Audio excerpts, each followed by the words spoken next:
So are you going for more layered or exponential growth? Now think about this. Let's say, for example, you're doing 20 transactions per year. The whole idea here is I say, okay, great. Next year, we're going to go and plan for better financial success. How do we get you to 22 deals? And at the end of the day, you're going to tweak your way to greatness, aren't you? You're going to be like, oh, one extra flyer, or maybe we're going to put ourselves on the side of a bus. But at the end of the day, going from 20 to 22 deals is not exactly massively aspirational. It's not bad if that's your goal, but it's not phenomenal either. If, however, you go for exponential growth and you say, okay, great, I want to go from 20 transactions to 200 transactions, well, that forces you to throw everything out the door. You're like, well, hang on a second. Do I have a marketplace that's big enough?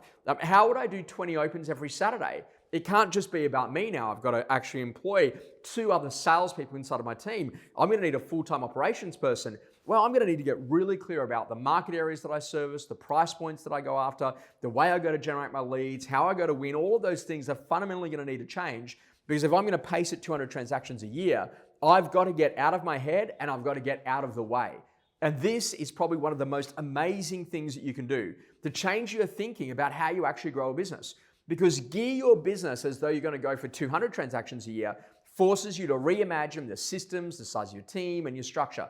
Now, if you're at 20, you're not necessarily going to go to 200 in 1 year. But if you don't start thinking about the infrastructure, the people, and the way that you've got to operate, then ultimately you're going to have to break that business model in order to be able to evolve into the next business model that really allows you to get to that level of success. Now, this is not about just going to 200 in 1 year. It's about making the conversations and conscious choice to say, you know what, I actually do need to grow a business to get to 30 deals. Put on an ops person, take that to 60 deals. Put on a salesperson, take that to 90 transactions. Get someone else inside of my team, take that to 120, 150 transactions. Start really thinking through about what we're going to do to pump volume, but get really clear about the marketplaces that we're going to go and serve.